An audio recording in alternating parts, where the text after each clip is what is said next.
નમસ્કાર, હું છું પ્રતિક. અમારી વિશેષ રજૂઆતમાં આપનું સ્વાગત છે. કોણ જીતશે, શું થશે, કેવો માહોલ છે, કેવી અસર છે, આ તમામ સવાલોના જવાબ પરથી પડદો ઉચકાઈ ગયો છે અને ગુજરાત સ્થાનિક સ્વરાજ્ય ચૂંટણીમાં ભાજપે જીત પ્રાપ્ત કરી લીધી છે. આ પરિણામ અંગે વાતચીત કરવા માટે હાલ અત્યારે આપણી સાથે સ્ટુડિયોમાં છે વરિષ્ઠ પત્રકાર ધીરુભાઈ પુરોહિત. ધીરુભાઈ, સ્વાગત છે સ્ટુડિયોમાં. સૌપ્રથમ તો એ જ સવાલ કે ભાજપે ફ્રન્ટ ફૂટ પર બેટિંગ કરી અને જીત મેળવી લીધી. આપનું આકલન, આપનું વિશ્લેષણ આ પરિણામ બાદ. જી પ્રતિક, ભારતીય જનતા પાર્ટીના વરિષ્ઠ નેતાગીરીને હું અભિનંદન એટલા માટે આપું છું કે ભાજપને જીતતા આવડે છે. જી, એ જીતા છે, એને જીતતા શીખવું છે અને કદાચ એ જીતને કેટલી પચાવી શકે છે એ હવે પછીના 5 કે 7 10 વર્ષ પછી એ વાતનું વધુ આકલન કરી શકશું. પણ અત્યારે તો એ વાત સાચી છે કે તેઓ જીતા છે, પણ એ જીતા છે એટલે ક્યાંક એ હાર્યા પણ છે. અને કેવી રીતે હાર્યા છે એ વાતની જો ચર્ચા થાય તો આજે એ ઘટના છે ને એ રસપ્રદ બની જાય એવું હું માનું છું. અચ્છા, તમે જે રીતે કીધું કે કઈ રીતે હાર્યા છે, એમાં એક બે બાબતે આવી શકે કે ઘણી બધી એવી આપણે સીટ જોઈ જ્યાં કોંગ્રેસ અને આમ આદમી પાર્ટી નજીક રહ્યા હોય, ઇવન બીજેપી થર્ડ ક્રમ પર પણ રહી હોય. તો આ પર આપનું આકલન શું કહે છે, આ ફેક્ટર પર? પહેલાં તો એક મત આપવાની જે પેટર્ન છે ને એ પેટર્ન અલગ રીતે ક્યાંક આ વખતે ઉપસી આવી છે તો દેખાય છે. મત આપવાની જે પેટર્ન મતદારોની, પહેલી વાત તો એ છે કે ગુજરાતમાં એવું કહેવાતું અથવા તો છેલ્લા ત્રણેક દશકાથી અથવા તો શરૂઆતથી જ કોંગ્રેસ અને ભાજપ બે જ પાર્ટીઓ ચાલે છે. એ જે પેટર્ન હતી ને એમાં આ વખતે ફરક દેખાય છે, ફેરફાર થયો છે.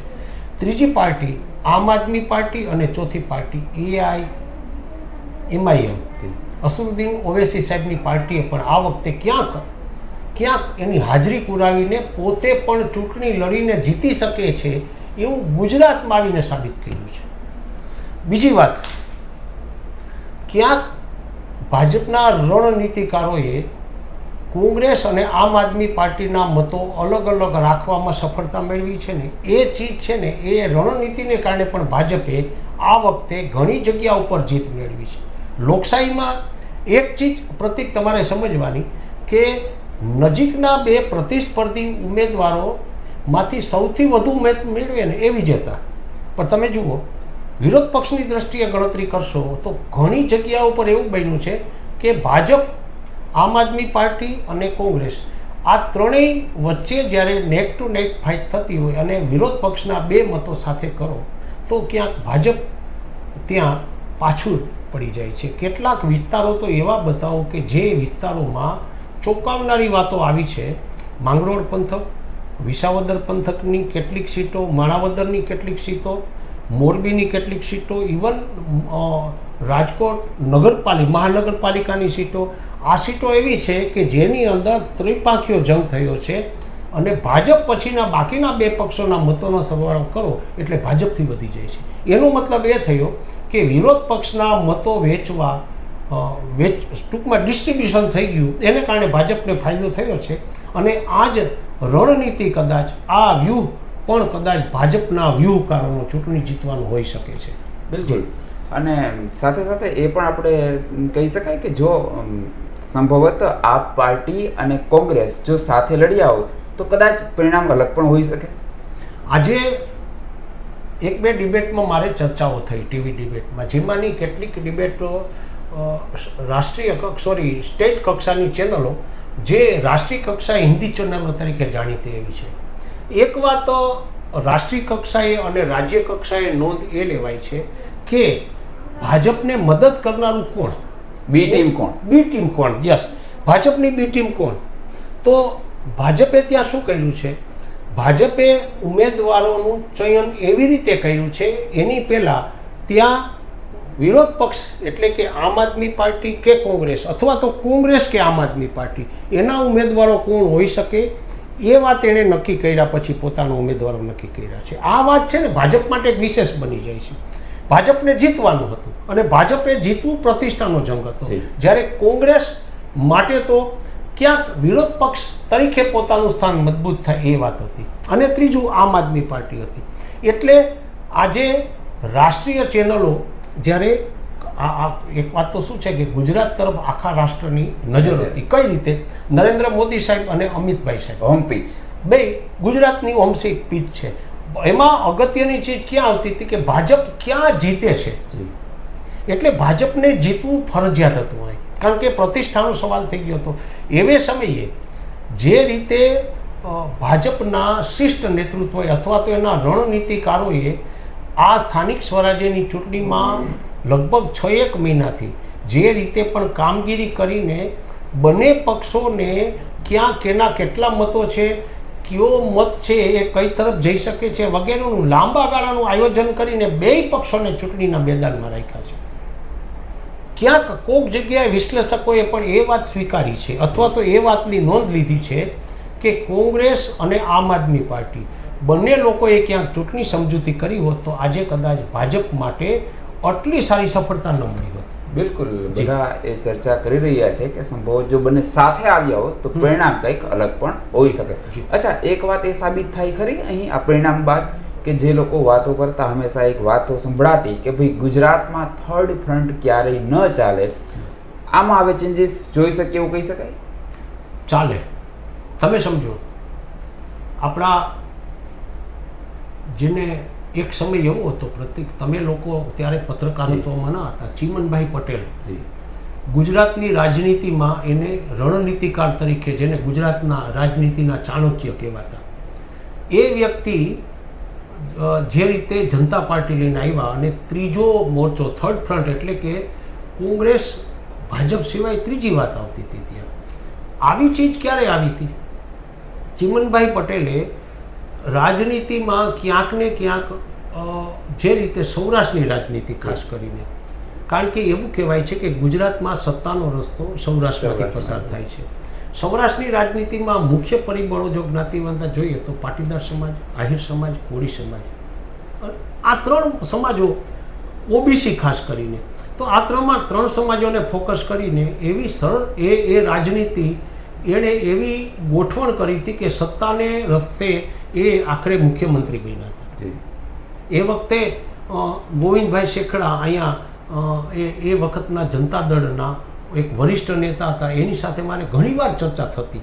વાત સાચી. હવે એ જે પેટર્ન હતી ને એ પેટર્નનો પુનઃ ઉદય થઈ રહ્યો હોય એવો મને કેમ દેખાય છે પ્રતિક, હું તને સમજાવું. પહેલાં તો રાજકીય પક્ષો હોય ને એ એમ જ વાત કરશે, એમાં કોંગ્રેસ ને ભાજપ ઉમાનું બે આવી જશે કે કોઈ પણ પાર્ટીમાં વ્યક્તિ મહત્વ નથી, પણ એ પાર્ટીમાં પાર્ટી મહત્વની છે. તો તમે મોરબી કાંતિ અમૃતિયા અને પોરબંદર અર્જુન મોઢવાડિયા તમે જુઓ, વન મેન શો, એકમાત્ર માણસ, અને તમે સંપૂર્ણ ક્વીનશીપ. અર્જુન મોઢવાડિયા માટે તો મારે કહેવું પડે, કારણ કે એ મારા સારા દોસ્ત છે, હું વારંવાર એને મળ્યો છું. અર્જુનભાઈની લોકસેવા કરવાની એક આખી પદ્ધતિ જુદી છે, જે પદ્ધતિ એક સમયે કાઠિયાવાડના તમામ નેતાઓની હતી. પોરબંદરમાં એ જળવાઈ ગયું છે, અને જળવાયું છે એટલે ભારતીય જનતા પાર્ટીએ ફરજિયાત રીતે એ વાત સ્વીકારવી પડે કે અર્જુનભાઈ કહેશે એમ જ પોરબંદરમાં થશે.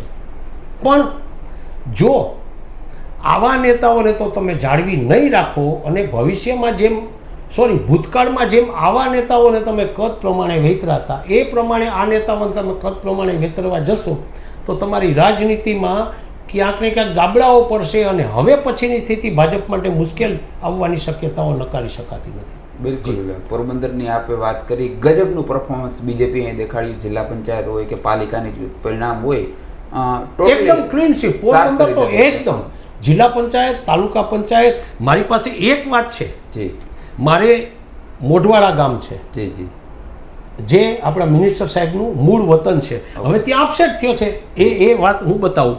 શાંતિ હિતેશભાઈ મોઢવાડિયા એનું વતન છે, તો ત્યાં ક્યાંક એને જબર ફાઇટ કરી છે. આજે તો એના વતનની અંદર ક્યાંક ને ક્યાંક, એ તો એક પ્રકૃતિનો નિયમ છે કે તમે જ્યારે તમારા મૂળથી જેમ આગળ વધતા જાઓ એમ તમારું મૂળ છે એ તમારામાંથી છૂટતું જાય. એટલે મારે મોઢવાડિયાજીને એ કહેવું પડે કે ના મૂળ ગામમાં પણ એને જબર ફાઇટ મળી છે અને ક્યાંક ને ક્યાંક એને હરાવવાની સ્થિતિ ઊભી થઈ. એ પ્રકારની સ્થિતિ હતી આ મોઢવાડા ગામમાં. હવે એવી જ સ્થિતિ બગસરામાં હતી. જી, બગસરા પણ એવી સ્થિતિ આપણે તમે જોવા જાઓ તો કોંગ્રેસની પેનલ આવી જંગલેશ્વર, એ સ્થિતિ ત્યાં સર્જાણી હતી. ત્યાં પણ જે રીતે તમે બુલડોઝર ચલાવ્યા પછી એ ચાલ્યું. ભલે એક વાત એ છે કાયદેસર છે ગેરકાયદેસર છે એ મુદ્દો ચર્ચાનો અલગ પ્રકારનો છે, પણ એ જે લોકો ઘર વગરના થઈ ગયા પછી એમને તમારે જે રીતે પણ પ્રસ્થાપિત કરવા જોઈએ, એને આશ્વાસન આપવું જોઈએ, એ ચીજ ક્યાંય નથી બની. એનો રોષ દેખાયો છે જંગલેશ્વરમાં. સ્થિતિ કહેવાનો મારો મતલબ એ છે કે વ્યક્તિલક્ષી રાજનીતિ આ વખતે પણ ભારતીય જનતા પાર્ટીમાં હાવી થઈ છે. જ્યાં હાવી થઈ છે ત્યાં ભાજપને વધુ ફાયદો થયો છે. જી જી, સૌરાષ્ટ્રના દ્રષ્ટિકોણથી જ આગળ આપણે વાત કરીએ તો વાત ગોંડલની કરીએ, વાત વિસાવદર પંથકની કરીએ.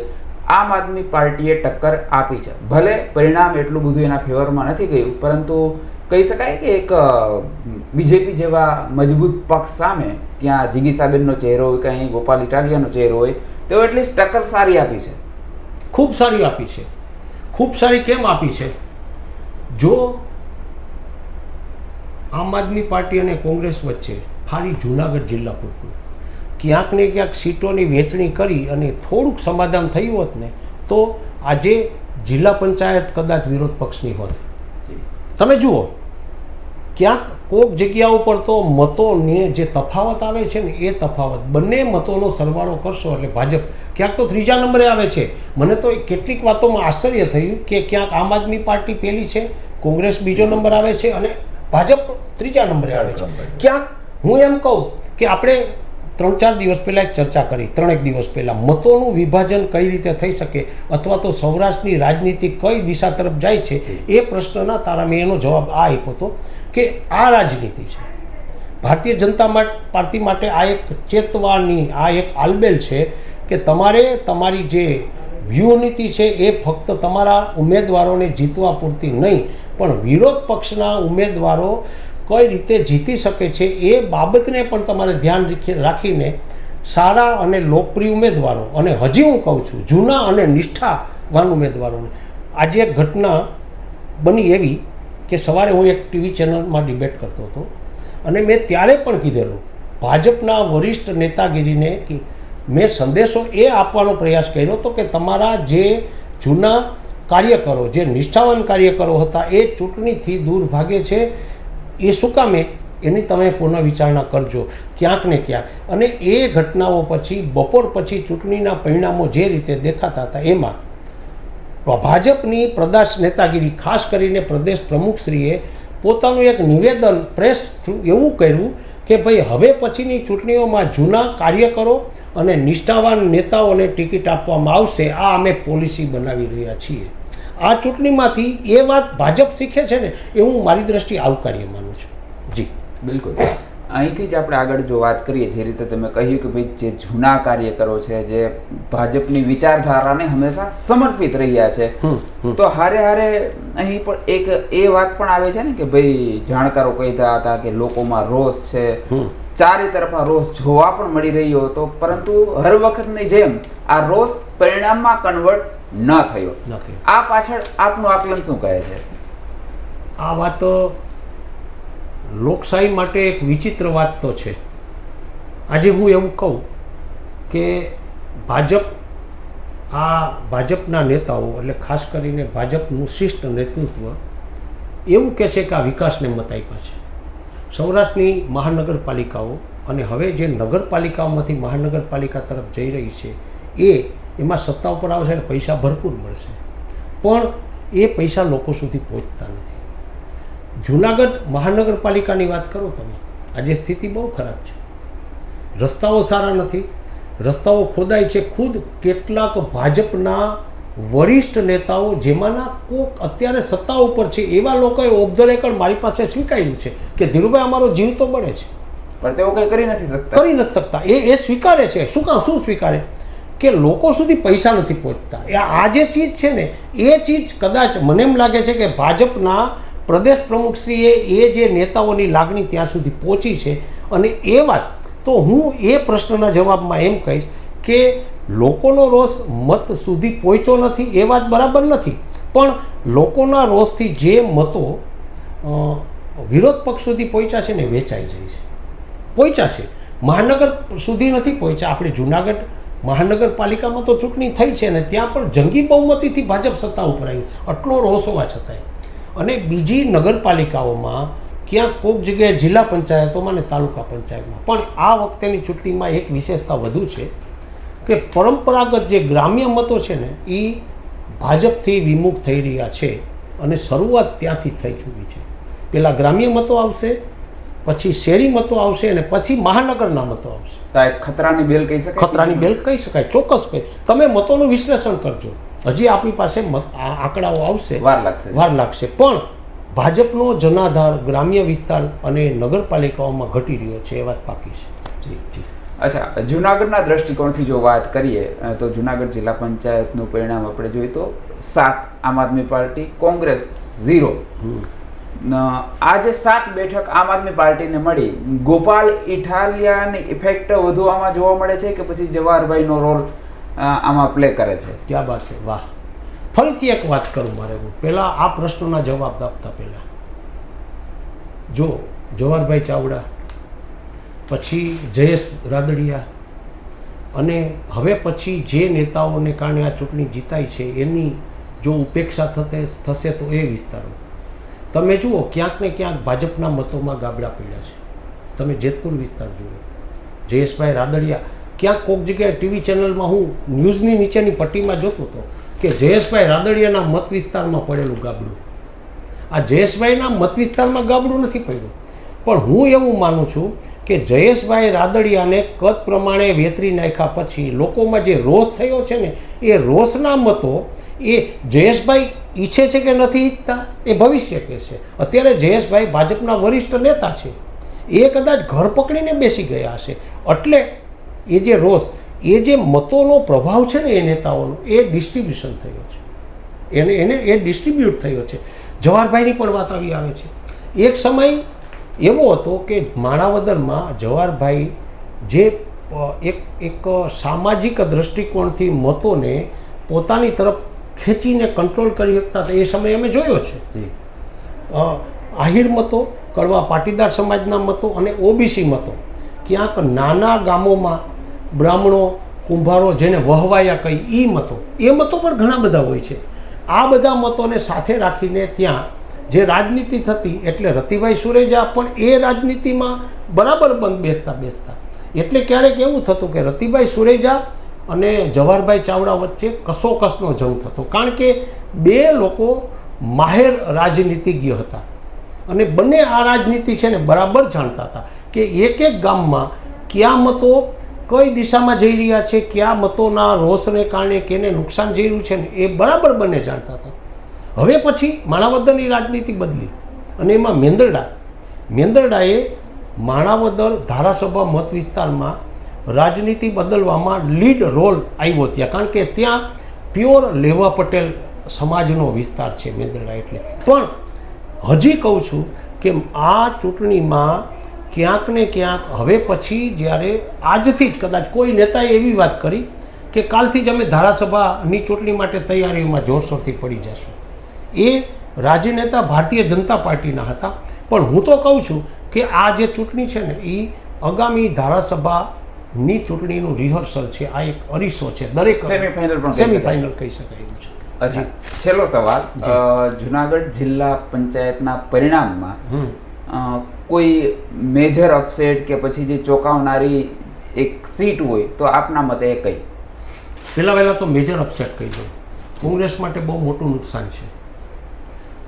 કોંગ્રેસના ઇતિહાસ તરફ તમે જાઓ ને તો જુનાગઢ જિલ્લો, જ્યારે આ જુનાગઢ જિલ્લો ગીર સોમનાથ અને પોરબંદર સહિત બહુ મોટો જિલ્લો હતો એ સમયે, પણ પછી પોરબંદર વિસ્તાર જુનાગઢ જિલ્લાથી જુદો પડ્યો એ સમયે પણ, અને અત્યારે ગીર સોમનાથ, પોરબંદર અને જુનાગઢ 3 જિલ્લાઓને અલગ અલગ ગણો ત્યારે પણ કોંગ્રેસ માટે આ મોટો અપસેટ છે. કોંગ્રેસ એનો મૂળ જનાધાર ગુમાવે છે, સમજી લેજો. કોંગ્રેસે સમજવું પડશે આ તકે. હું આ તમારા નગરના દ્વારા જો કોંગ્રેસના મિત્રો આપણને સાંભળતો હોય તો મારે એને સંદેશો આપવો છે કે તમારા મતોને સાચવજો. તમારા મતો આમ આદમી પાર્ટી તરફ ખસી રહ્યા છે. તમે એક સમયે મજબૂત વિરોધ પક્ષ તરીકે, અને એક સમય એવો હતો 90ના દશકા પહેલાં કે તમે શાસન કર્યું છે, શાસન પછી તમને નુકસાન થયું છે અને પાછું અત્યારે નુકસાન થયું છે. જુનાગઢ જિલ્લા પંચાયતના ઇતિહાસમાં તમે જોવા જાઓ તો કોંગ્રેસનો આટલો સફાયો થયો હોય એવું હું માનું છું. વરિષ્ઠ પત્રકાર તરીકે પહેલી વાર બન્યું છે ઇતિહાસમાં પહેલી વાર. અને આમ આદમી પાર્ટીના મિત્રોને મારે અભિનંદન દેવા પડે છે. ખૂબ સારો દેખાવ કહેવાય. જે ઇફેક્ટ પ્રતિક તારો જે સવાલ છે ને કે આમ આદમી પાર્ટી, હું એમ માનું છું કે ગોપાલ ઇટાલિયા ફરીથી આમ આદમી પાર્ટીના કસાયેલા કાર્યકર તરીકે જુનાગઢ જિલ્લા પંચાયત વિસ્તારમાં તો ઉપસી જાય છે. મારે એને માટે ગોપાલભાઈને અભિનંદન દેવા છે. ચૂંટણી કેમ જીતવીને એ ગોપાલભાઈને ધીમે ધીમે આવડવા માંડ્યું છે. જો ગોપાલભાઈ અને કોંગ્રેસ અથવા તો આમ આદમી પાર્ટી અને કોંગ્રેસ એકબીજાને દોસ્ત બનાવીને આગળ નહીં વધે તો એનો સીધો ફાયદો ભાજપને થશે જ.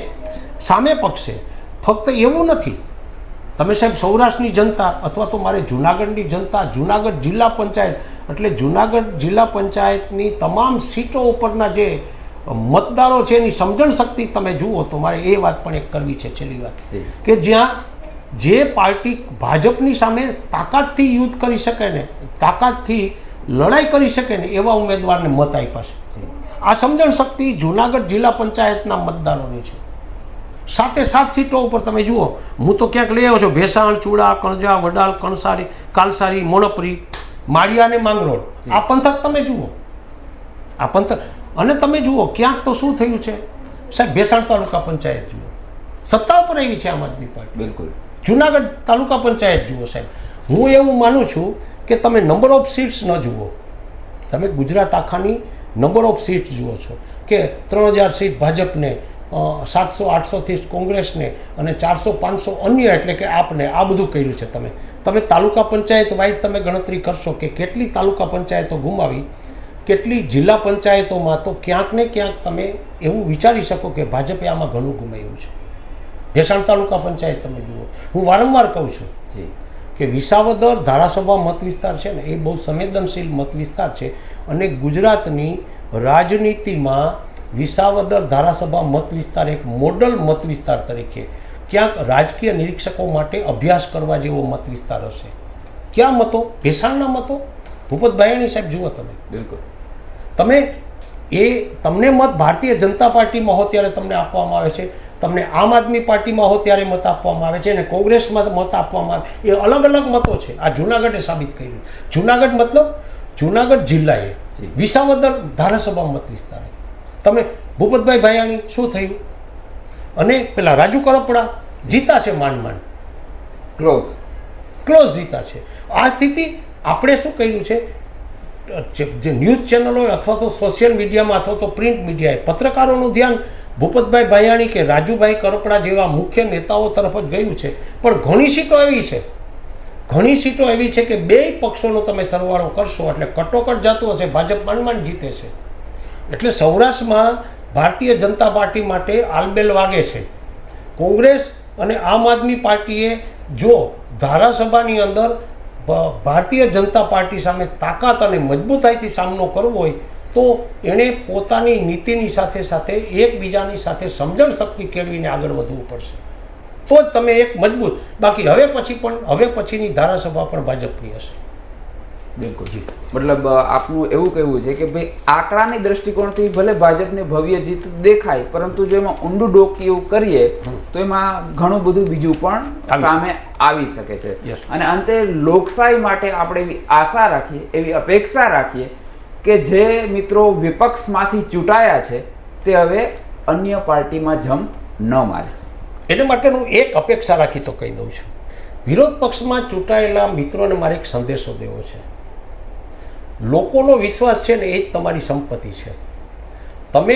હું દરેક પાર્ટીને વાત કરું છું. ક્યાંક કોઈક જગ્યાએ એક સમય એવો પણ હતો કે ભારતીય જનતા પાર્ટી જ્યારે મિનિમમ સીટો જીતતી હતી ત્યારે એ ભારતીય જનતા પાર્ટીના કેટલાક જીતેલા ઉમેદવારો કોંગ્રેસમાં પણ ભૂતકાળમાં ગયા છે, એના ઇન્ટરવ્યૂ પણ અમે કર્યા છે. એટલે બધી પાર્ટીઓને કહું છું હું કે જે પાર્ટીમાંથી જે ઉમેદવાર ચૂંટાઈને એ વિસ્તારના સભ્ય તાલુકા પંચાયતમાં, જિલ્લા પંચાયતમાં કે નગરપાલિકામાં જ્યાં પણ ચૂંટાયા છે એ પોતાના સિમ્બોલ, પોતાની જનતા એ બધાને વફાદાર રહે. કારણ કે આવું કરશો ને તો તમારી રાજનીતિ અમર થઈ જશે, તમારું રાજકીય ભવિષ્ય બહુ લાંબા સમય સુધી ચાલશે.